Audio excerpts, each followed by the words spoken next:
everyone, welcome back. So in the introduction, in the preview, I mentioned that Emily in Paris is my guilty pleasure, and many people all around the world feel the same way. So the premise of the show is that a young American woman from Chicago moves to Paris and has a kind of a dream life. If you can imagine, just the most stereotypical, like she has a French love affair.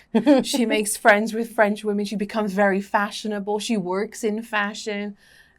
She has very fashionable friends who are a celebrity. So it's something that would never happen in real life, I feel like. But that kind of dramatized Netflix concept is very addictive to watch for many people, myself included. But for the people in France, not so much.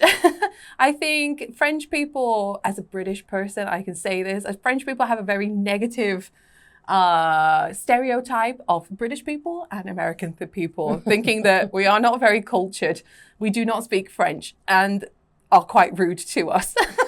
And so the overall French sentiment to this show has been quite negative, but Emmanuel Macron, the president, is actually quite fond of this show because he realizes that a lot of Paris's money comes from tourists. And a lot of people have watched Emily in Paris and then suddenly had the urge to come and visit Paris to kind of have that romanticized, like walking around with a baguette, some flowers, like beautiful clothes.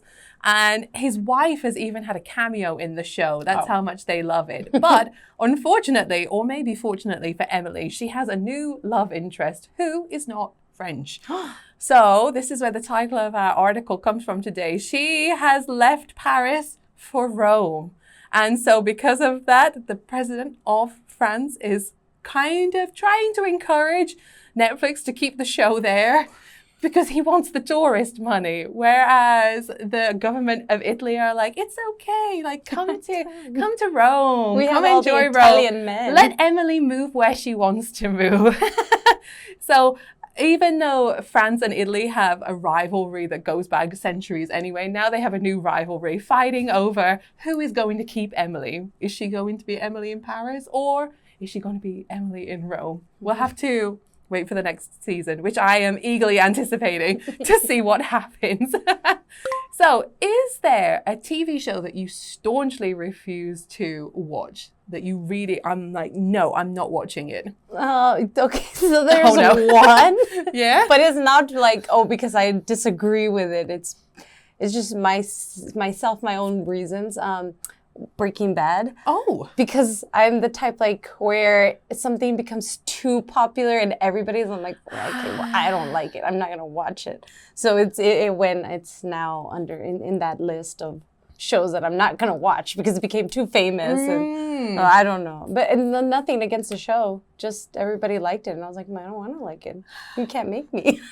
I'll make my own opinions. Yes. What about you? Honestly, I don't have a TV show like that because I put off watching Stranger Things for a very long time. Not because I was like, I'm not going to watch it. But just I wanted to wait until it was over. And then I got impatient. And then I realized what all the fuss is about. But I do have a movie franchise, which is Star Wars. I know. Why?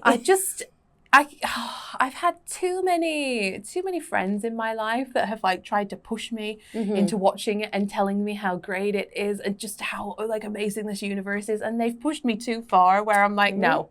That's what happens. Because I feel, even though I really like science fiction and that kind of thing, I've heard way too much praise from my friends and obviously people on the internet and just history in general.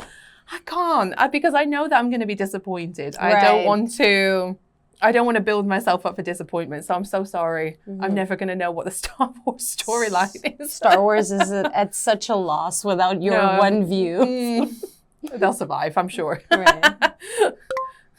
So why do you think Emily in Paris has been so successful?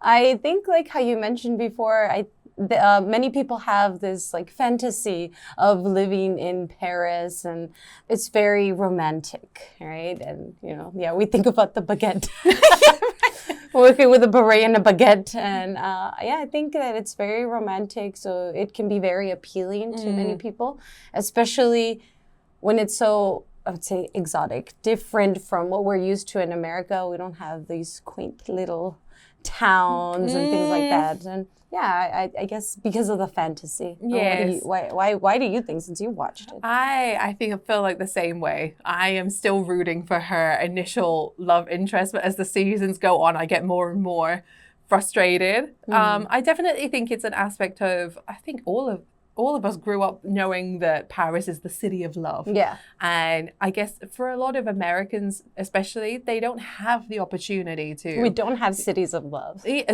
was going to say they don't have a lot of opportunities to visit Paris, but there's no love in the US, apparently. There's no love. Absolutely no love. So I think for me, I have been to Paris because it's very close to England. And so I experienced that, like, feeling like everything was super glamorous and being like, wow, Paris is beautiful. And even when I watch the show, I still have that feeling of, oh my gosh, like Paris is so amazing.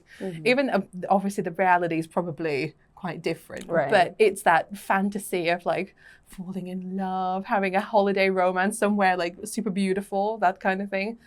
Yes, it hits all of the tropes for like the perfect like romantic comedy, I think. Yes. So if you haven't watched Emily in Paris, I highly advise that you watch it. There's quite a few seasons for you to enjoy if our discussion today has piqued your interest. And remember to try to use the vocabulary that you have learned today in your everyday life. So the two of us will see you in the next video. Bye.